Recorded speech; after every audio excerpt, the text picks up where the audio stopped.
basta con plantear el siguiente escenario para entender la magnitud de lo que vamos a analizar hoy. Imaginemos un imperio naviero multimillonario. Un holding global, básicamente. Exacto, con propiedades en los rincones más exclusivos del mundo. Y resulta que el patriarca fundador acaba de fallecer. Toda la familia, que está acostumbrada a un nivel de privilegio absoluto, se reúne para la lectura del testamento.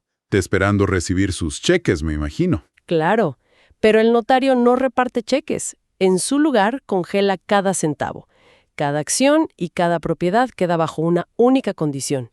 Y es que el dinero no se toca a menos que logren encontrar a una persona que lleva exactamente 30 años borrada de la faz de la tierra. ¡Wow! Sí, y si en 6 meses no aparece, la fortuna entera se esfuma. Así de simple. Es que, a ver, es una premisa que parece sacada de un thriller de ficción, ¿no? Pero que opera bajo una lógica psicológica que es implacable. No se trata simplemente de un capricho legal. Para nada. Es la detonación controlada de una bomba de tiempo. Una bomba que llevaba décadas escondida, digamos, en los cimientos de esta dinastía. Totalmente. Y, bueno, bienvenidos a esta nueva exploración a fondo. Hoy nos sumergimos de lleno en los oscuros y fascinantes registros de la familia Yáñez, que están documentados meticulosamente en los textos de El legado de las sombras. Un material interesantísimo, por cierto. Muchísimo. Y nuestra misión en este análisis no es simplemente relatar una disputa por dinero. Queremos diseccionar una red de mentiras intergeneracionales. O sea, vamos a rastrear cómo una inmensa fortuna forjada en la pobreza extrema se transmutó en una maldición absoluta. Una jaula de oro. Nos escuchan hoy. Porque el escenario es crítico. 30 años de un imperio construido sobre el lujo, la frialdad corporativa y las apariencias. Y todo eso pende hoy de un hilo muy fino tras la muerte de Ramiro Yáñez. A ver, analicemos esto por partes, porque esto no es un simple trámite hereditario. Esto parece, un juego de manipulación orquestado con una crueldad muy específica desde la tumba. Sí, es un titiritero póstumo. Exacto, y yo me pregunto, ¿por qué un hombre de negocios tan calculador pondría en riesgo el trabajo de toda su vida dejándolo en manos de un fantasma? Pues porque el objetivo final de Ramiro nunca fue la preservación del capital en sí mismo. ¿Ah, no? No, para nada. Era la preservación de su control absoluto sobre las personas. Y la verdadera riqueza de los documentos que estamos analizando reside justo en ese laberinto psicológico. Ramiro Yáñez entendía perfectamente que heredar millones de dólares de forma incondicional habría liberado a sus hijos. Claro, les habría dado independencia. Exactamente. Entonces, al retener el dinero y condicionarlo a la aparición de Estefanía, esta nieta desaparecida, Ramiro obliga a su familia a enfrentarse a la única pieza del rompecabezas que pasaron toda la vida intentando ignorar de manera colectiva. Hablemos de esa escena en la mansión Yáñez, porque el ambiente lo dice todo. Las fuentes lo describen súper bien. Afuera cae una tormenta torrencial, ¿no? Adentro, las inmensas paredes de piedra caliza aíslan a la familia del mundo real. Es casi claustrofóbico. Muy claustrofóbico. El aire huele a polvo de tapices antiguos y a flores exóticas que intentan inútilmente disimular una atmósfera asfixiante. Toda la dinastía está ahí esperando recibir lo que consideran suyo por derecho divino. Y entonces el notario, Armando Robles, abre el sobre lacrado. Sí, y lee la cláusula principal. Establece que la fortuna no se libera hasta que Estefanía, la hija legal del hijo mayor, que es Federico, acepte su parte. Lo cual ya es un golpe bajo para el resto. Totalmente. Y dice que si el plazo de 6 meses expira, el imperio naviero y las propiedades pasan a manos de una fundación llamada Fomento de Jóvenes Emprendedores. Imagínate la cara de todos en ese momento. O sea, un escándalo. Pero aquí viene la parte que me parece completamente delirante. No basta con encontrarla. Ramiro dejó lo que él mismo bautizó como los 5 fantasmas. En los famosos 5 mandatos. Lo fascinante de esto es cómo Ramiro, un hombre tan frío en vida, intenta forzar ciertas cosas desde la muerte, ¿no? La genialidad perversa de estos mandatos. es que no se pueden resolver simplemente firmando un cheque. Claro, no pueden comprar la salida. Exacto. Requieren un involucramiento físico y emocional real. Exactamente. Son 5 misiones ultra específicas donde Estefanía tendría que participar codo a codo con los herederos. Y, prestando atención a la lista, parece que cada misión está diseñada para golpear el ego de un heredero en particular. Sí, está hecho a la medida de las inseguridades de cada uno. A ver, primero exige participación en Horizonte Claro, que es una fundación dedicada a la reinserción de exconvictos. Un contraste brutal con su estilo de vida. Segundo, vender la valiosísima colección privada de arte de la familia para caridad. Una tarea que debe recaer en Elena o Diego. Deshacerse del estatus. Sí. Tercero, escribir un libro exponiendo los orígenes reales de la fortuna a través de una pequeña imprenta llamada La Brújula, trabajando junto a Javier. Cuarto, revitalizar El Faro, que es un modesto taller de madera, esto junto a Martín. Martín, el ejecutivo lijando madera. Imagínate. Y quinto, un retiro obligatorio de reconciliación en la remota cabaña El Refugio con Silvia. Un retiro de silencio para alguien como Silvia es una tortura. Es que sí, pero tengo que cuestionar la lógica de Ramiro aquí. Si quería que sus hijos fueran mejores personas, ¿no es contradictorio forzarlos a la caridad bajo amenaza de dejarlos en la ruina? Es como diseñar el escape room más caro y sádico del mundo. Sí, tal cual. Donde el premio es tu propia herencia, pero la llave es una persona desaparecida. Pues, a ver, parece contradictorio si lo miramos desde la perspectiva de la moralidad tradicional, ¿no? Pero encaja perfectamente en la psique de un autócrata. Buen punto. Ramiro, un hombre que en vida operó con un pragmatismo superglacial, está intentando manufacturar la empatía a través de la extorsión. Él sabe que sus herederos han sido criados en una burbuja de aislamiento total. Sí, desconectados de la realidad. Totalmente. Al obligar al tiburón corporativo a trabajar la madera en el faro, o al forzar a la familia a convivir con exconvictos, los empuja violentamente fuera de sus zonas de confort.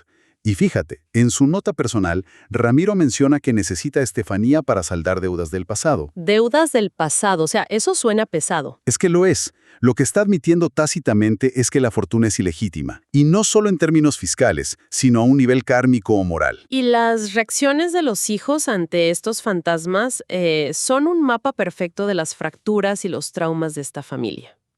Si observamos a Silvia, su reacción inicial es de furia absoluta. Ella es el elitismo encarnado. Oh, sí. Completamente. Las fuentes cuentan que juega nerviosamente con su collar de perlas, o sea, indignada al sentir que es una humillación pública que sus propios hijos, Adrián y Paola, que fueron creados en los colegios más exclusivos de Europa, sean ignorados.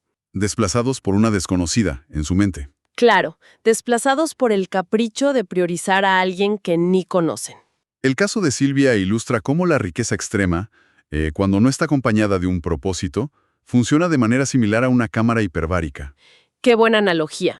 Entraron en esa cámara hace décadas para curarse de las heridas de la pobreza original de Ramiro. Pero ahora, la presión del estatus es tan asfixiante que si intentan salir de golpe, la descompresión social los destruiría. Wow. Para Silvia, o sea, perder el dinero significa perder su identidad entera. Esa analogía de la cámara hiperbálica tiene mucho sentido al ver a los demás hermanos también. Martín, por ejemplo, el clásico tiburón corporativo. Él considera un insulto absoluto tener que pausar fusiones millonarias para ir a lijar muebles viejos en el faro. Es una afrenta a su ego profesional. Totalmente. Diego, por su parte, reacciona desde el pánico puro.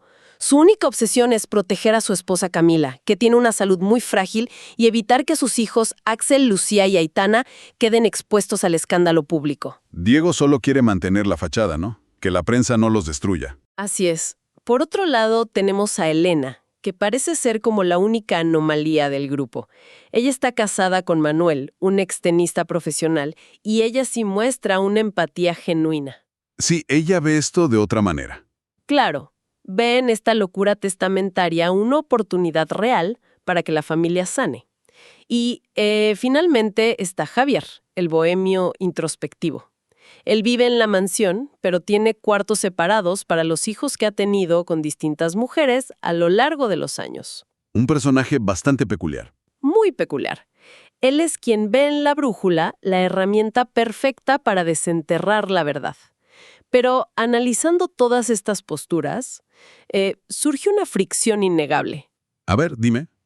¿No resulta profundamente irónico que la única persona que huyó del dinero, que rechazó todo este teatro hace 30 años, sea ahora la que tiene el control absoluto sobre él y sobre la vida de estos magnates? Es una ironía brillante y pone sobre la mesa el concepto de la toxicidad del amor condicional dentro de estas dinastías. Claro. Los Yáñez no pelean por dinero porque les falte para comer, obviamente. Pelean porque el dinero ha sido el único lenguaje de validación que Ramiro les enseñó. Pues el dinero era el afecto. Exactamente. Y hay un elemento clínico que refleja esta toxicidad a la perfección, que es el estado de la matriarca, Marisa. Uf, sí, el tema de Marisa es fuertísimo. Está confinada en el piso superior de la mansión, sufriendo de Alzheimer avanzado. Y a ver, médicamente es una tragedia, por supuesto, pero en el contexto del ecosistema familiar, el Alzheimer de Marisa funciona casi como una metáfora. ¿Cómo una metáfora? Sí, es como una manifestación fisiológica del mecanismo de defensa de toda la dinastía. Es un intento biológico de borrar una realidad que resulta insoportable. Llevan décadas habitando una casa llena de sombras, fingiendo ceguera. ¡Wow! Fingiendo ceguera. Y vaya que esas sombras tienen raíces profundas, porque esta desesperación colectiva por no perder la herencia nos obliga a investigar la base de la pirámide. El origen de todo. Exacto. ¿De dónde salió realmente todo este dinero? ¿Y qué vio o escuchó Estefanía hace 3 décadas, que la motivó a borrar su propia existencia? Las fuentes nos muestran a Javier investigando en la polvorienta biblioteca familiar, mientras Verónica, que es la implacable abogada que opera desde Mónaco y la ex esposa de Federico. Una mujer de armas tomar, Verónica. Usa por completo el mito del hombre hecho a sí mismo. Ramiro no nació usando trajes a medida. Creció en la pobreza más absoluta, en un barrio irónicamente llamado La Humildad. ¡Qué ironía de nombre! Sí. Y su imperio no se construyó simplemente ahorrando y trabajando duro, como él decía. No, el ascenso de Ramiro requirió un combustible mucho más oscuro que la simple ambición, la verdad. Los documentos y rastreos financieros revelan conexiones tempranas con el AMPA. Operaba con contrabandistas, ¿no? Exacto. Figuras como Samuel el Toro Morales. A través de un entramado de empresas fantasma, Verónica logra aislar el nodo central de la fortuna, una entidad llamada Kemet Antiquities. Aquí es donde la cosa se pone realmente interesante. O sea, porque empezamos a ver los verdaderos engranajes de la máquina.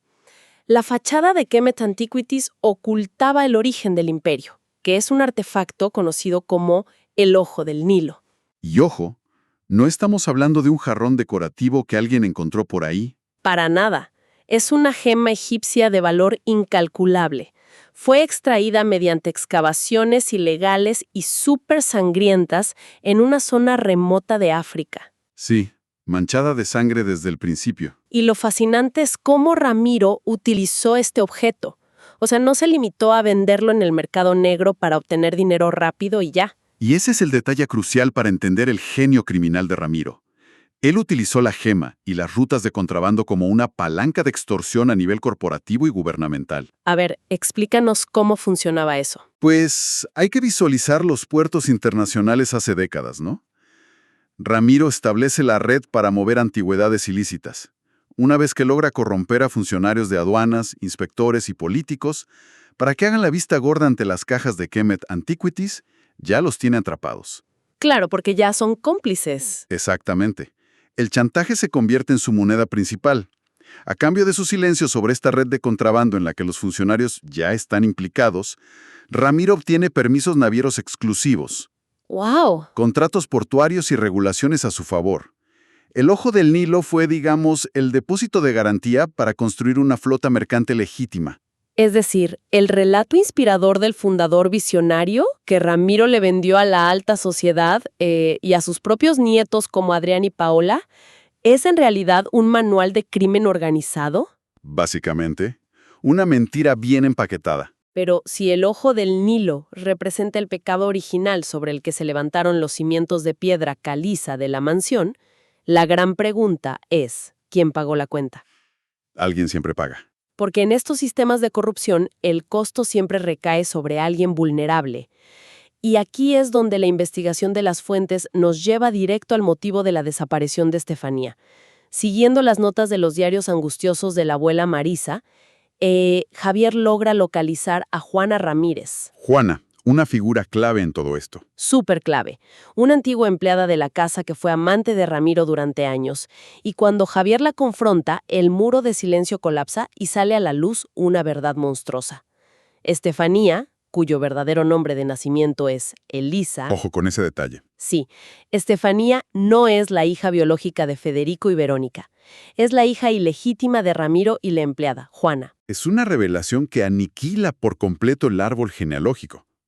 Convierte a patriarca en el padre de su supuesta nieta. ¡Qué fuerte! Y a los hermanos en tíos de la mujer que creían su sobrina. O sea, es un nivel de engaño tremendo. Pero lo verdaderamente perturbador no es la infidelidad en sí, sino el mecanismo legal y coercitivo que se implementó inmediatamente después del nacimiento. El pacto. El pacto que sellaron en esa casa, desafía toda ética. Ramiro no iba a permitir que un hijo ilegítimo manchara su reputación o complicara su imperio de la imagen perfecta. Así que coaccionó a Juana para que entregara a la bebé recién nacida a Federico y Marisa. Para que la criaran como si fuera de ellos. Sí, como propia. Y a cambio, Juana recibió una casa lejos de la ciudad, apoyo económico y una supuesta garantía de seguridad para su otro hijo. Pero, o sea, no nos engañemos, esto no fue una adopción compasiva. Para nada, fue la compra de un silencio.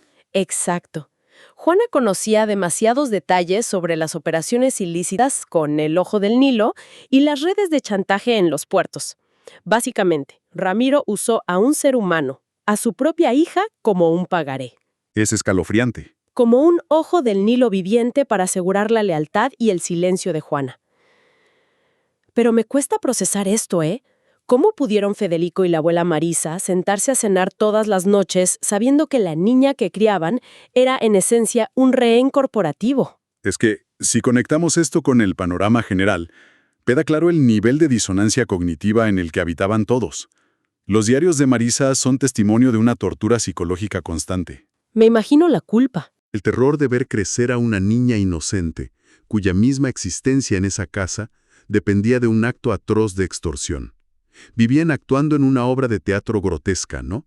Donde cualquier paso en falso podía derribar el imperio. Y cuando analizamos el punto de quiebre de Estefanía, todo cobra un sentido escalofriante.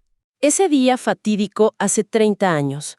Las fuentes detallan que la joven Estefanía regresó temprano a la mansión. El peor momento posible para ir regresar. Se ocultó detrás de una de las pesadas columnas de mármol de la biblioteca y escuchó a Federico, a Verónica y al abuelo Ricardo discutiendo abiertamente sobre el secreto. ¡Wow! Sí, escuchó los términos de su propia existencia y en ese instante huyó. Al leer esto por primera vez en el material, yo pensé que era una reacción extrema, la típica rebeldía de una heredera.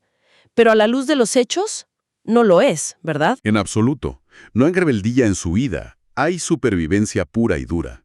Cuando una persona descubre que su nombre, su posición en una familia y su historia entera no son el resultado del afecto, sino cláusulas de un contrato criminal para proteger bienes robados. ¿Se te cae el mundo? Tu identidad se desintegra por completo. Para Estefanía, la única manera de recuperar el control sobre su propia existencia era asesinar psicológicamente esa identidad fabricada. Borrar el nombre de Estefanía Yáñez del mapa no fue un castigo para su familia. ¿Fue una necesidad? Fue el único camino lógico hacia la libertad personal, sí. Y esa búsqueda desesperada de raíces reales nos arrastra lejos de la asfixiante mansión europea. Mientras los hermanos Yáñez, cegados por la urgencia de reclamar los millones, despilfarran tiempo y recursos financieros. Persiguiendo fantasmas en Europa. Sí, contratando estafadores que les hablan de barcos perdidos, como El Errante, en Angola. Mientras hacen todo eso, la narrativa verdadera se desarrolla en un entorno geográfico y social completamente opuesto. Un mundo diferente. Llegamos al corazón de un remoto pueblo en un desierto africano. Aquí, los doctores Romina y Nahuel gestionan una clínica modesta. Proporcionan un oasis de atención médica en una región castigada por la miseria extrema y unas condiciones climáticas que son brutales. Y aquí es donde entra un personaje fundamental. Sí. Es en el mercado local de este asentamiento, entre el polvo y el olor a especies, donde encontramos a Mama Fatou. ¡Qué personaje tan entrañable! Es una anciana sumamente respetada en la comunidad, que lleva décadas llorando la pérdida de una nieta que nunca conoció. El contraste narrativo que se presenta aquí es magistral, ¿no? El desierto actúa como un reactivo químico que disuelve todas las capas de artificio social y económico de la familia Yáñez. Sí deja expuestas únicamente las dinámicas humanas fundamentales.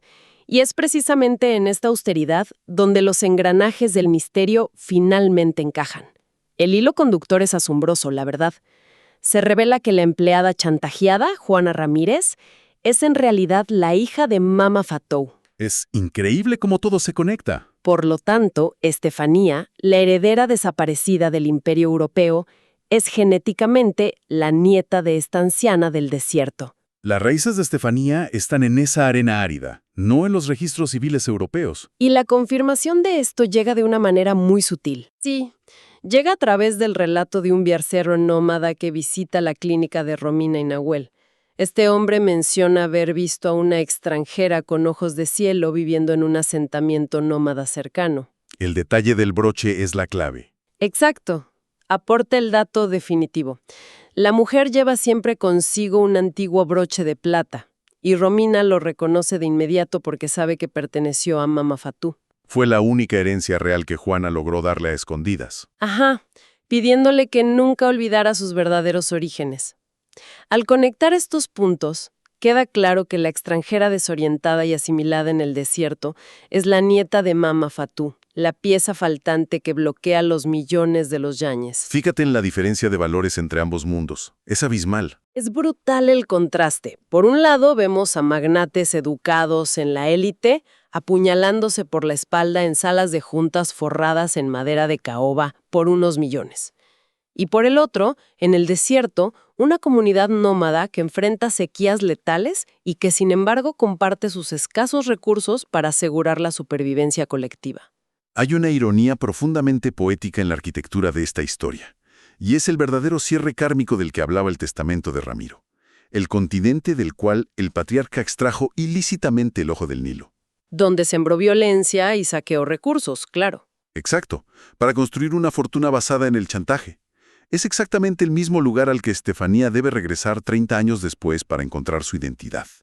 Pero no regresa para extraer riqueza material, regresa para recuperar la única riqueza inalienable que le robaron al nacer. Su linaje auténtico y su comunidad. Sí, el sentido de pertenencia. Es un ciclo narrativo asombroso y realmente abarca una complejidad que justifica este nivel de exploración a fondo.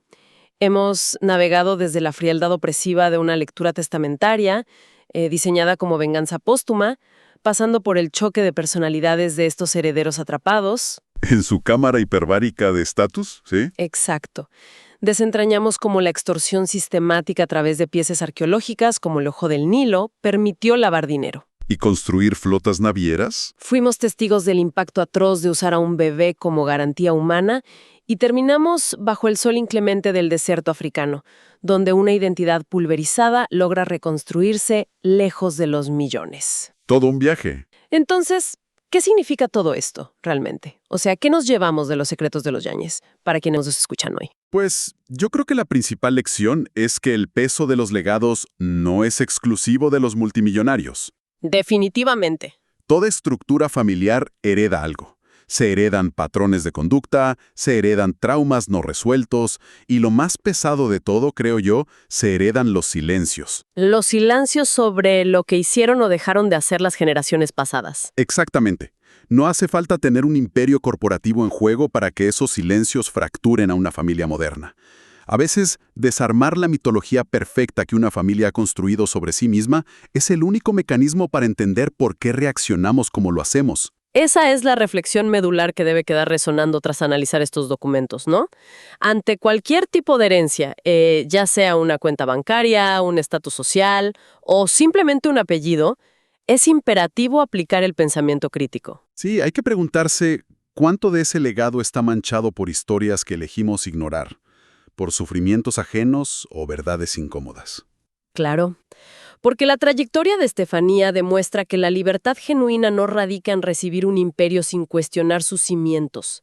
La mayor muestra de valentía puede residir en tener la fuerza de voluntad para alejarse. Elegir caminar hacia lo desconocido para fundar una identidad desde cero. Sí, renunciando al confort de vivir dentro de una mentira. Es una conclusión que cambia por completo la perspectiva sobre el éxito y el patrimonio. Se puede construir el rascacielos financiero más alto y deslumbrante, protegido por los mejores abogados.